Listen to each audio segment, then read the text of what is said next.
everyone, my name is Britt and I'm here today to talk to you about modes and modal interchange. In order to get the most out of this lesson, I highly suggest that you come in with an understanding of how to build chords and how to determine what quality chords are. But other than that, let's jump in and get started. Modes are scales like major or minor, and they all have different interval relations between each scale degree. The most common modes are Ionian, which is the same as the major scale, Dorian, Phrygian, Lydian, Mixolydian, Aeolian, which is the same as natural minor, and Locrian, which is not very common, but it's still good to know. You can use this mnemonic device to remember these. I don't particularly like music a lot. When defining the formula of each mode, I like to use scale degrees to describe which notes belong to each mode. So I generally use Ionian or major as a starting point. Therefore, I refer to the notes of the major scale as simply 1, 2, 3, 4, 5, 6, 7. From there, I'll add sharps and flats in front of the notes, which would describe how they would be altered from the major scale. So again, starting with Ionian, the formula for this mode is 1, 2, 3, 4, 5, 6, 7. The next mode is Dorian, so this is going to be considered the second mode. The formula for this is 1, 2, flat 3, 4, 5, 6, flat 7. Now, if you know the natural minor scale well, it can be easier to think of this as simply a natural minor scale, except you're going to raise that sixth up by a half step. Dorian is a minor mode because it has a lowered third scale degree, or a minor third between the first pitch and the third pitch. So this means that in comparison to the major scale, Dorian has a lowered third scale degree and a lowered seventh scale degree. We define major or minor modes by the third scale degree. So if you see a plain old 3, that means it's a major mode, and if you see a flat 3, then it's a minor mode. Dorian in particular is a pretty cool mode because it doesn't sound as happy as major, but it also doesn't sound as dark as minor because of the raised sixth. The next mode is Phrygian. Its formula is 1, flat 2, flat 3, 4, 5, flat 6, flat 7. This mode is very dark sounding because on top of having all of the same flats as natural minor, it also has that flat 2. It's pretty common in metal. Next up is Lydian. Its formula is 1, 2, 3, sharp 4, 5, 6, 7.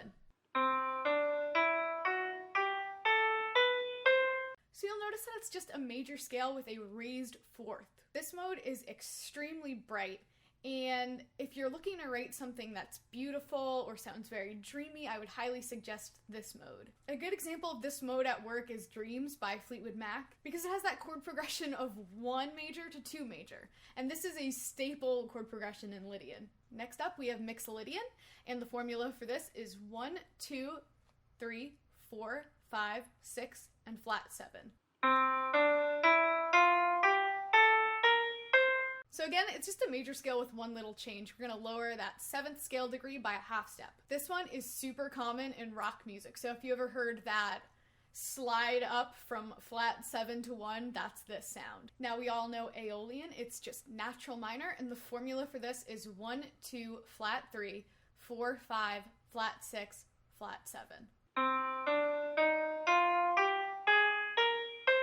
And last but not least is Locrian, which most people say, oh, don't worry about Locrian, don't think about it, but it's good to know because there are some really cool songs in Locrian.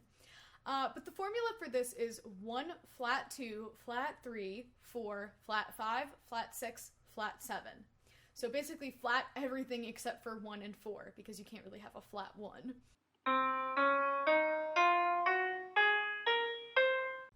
Just so you know, I'm going to type out all of these formulas and leave them for you in the description box below so you can screenshot them. If you understand the formula for creating a major scale in terms of half steps and whole steps, i.e.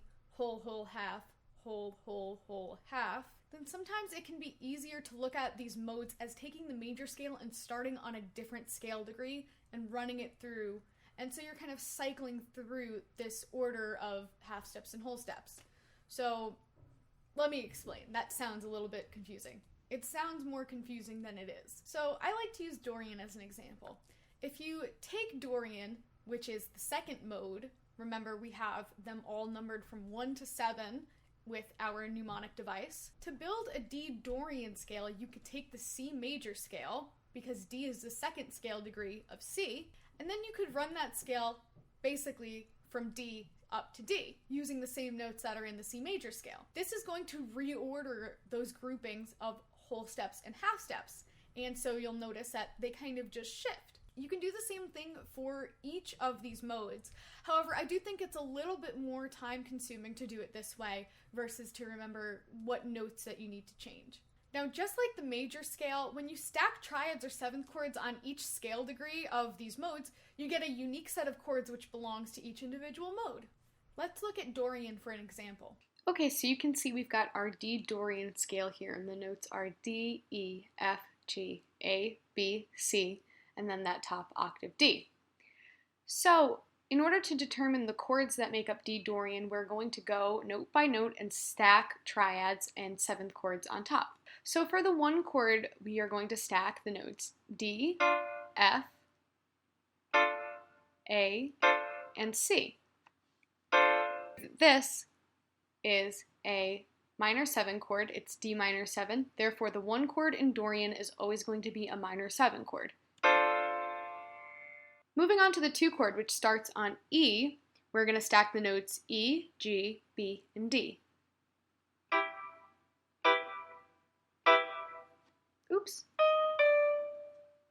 So you'll notice that this, again, is a minor 7 chord. E minor 7 to be exact. So now we know that the 2 chord in Dorian is always going to be a 2 minor 7 chord.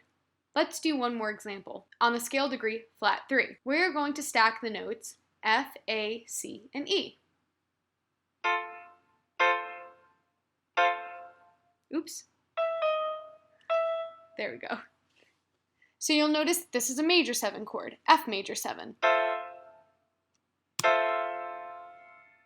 So because of this, we've now learned that the 3 chord in D Dorian is going to be flat 3 major 7. We call this a flat 3 major 7 chord because it's built off the scale degree that we previously named flat 3.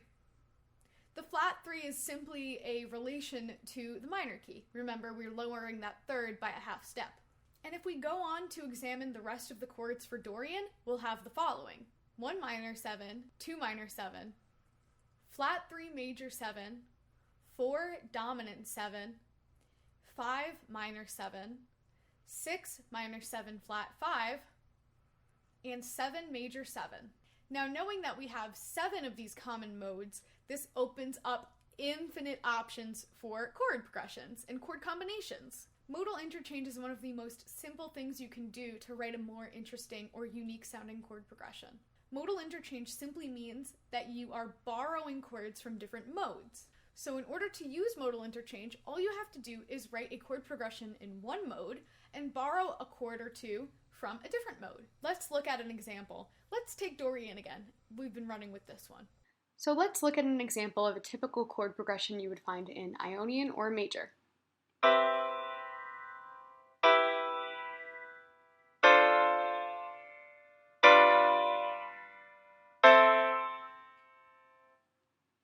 If we wanted to use modal interchange on this, we would have a ton of options, but let's stick with the Dorian example. So you'll notice that we have a 3 minor 7 chord here. Now in Dorian, the 3 chord is very different. It is a flat 3 major 7. So what we could do is swap out that chord for a flat 3 major 7. So the notes would be E flat, G, B flat, and D. Now our chord progression sounds like this.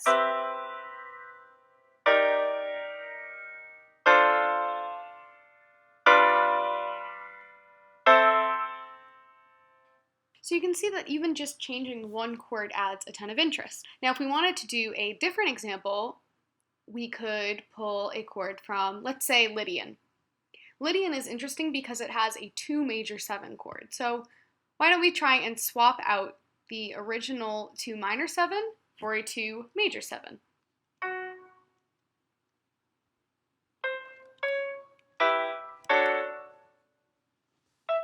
Let's hear this progression with our 2 major 7 from Lydian.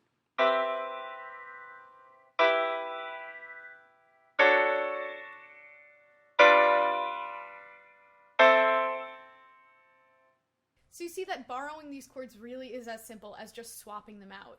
Now I'm going to show you guys a great chart that does all of the work for you. You can screenshot it and simply look at it and pull chords from it.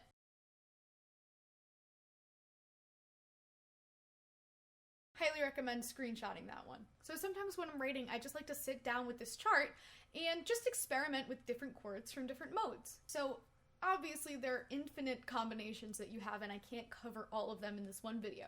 So I highly suggest that you spend some time with this on your own, just like I said, plugging in chords or maybe playing in the different modes to see how they sound. Using this is a great way to help you write more interesting chord progressions, and I can't recommend it enough. So happy writing!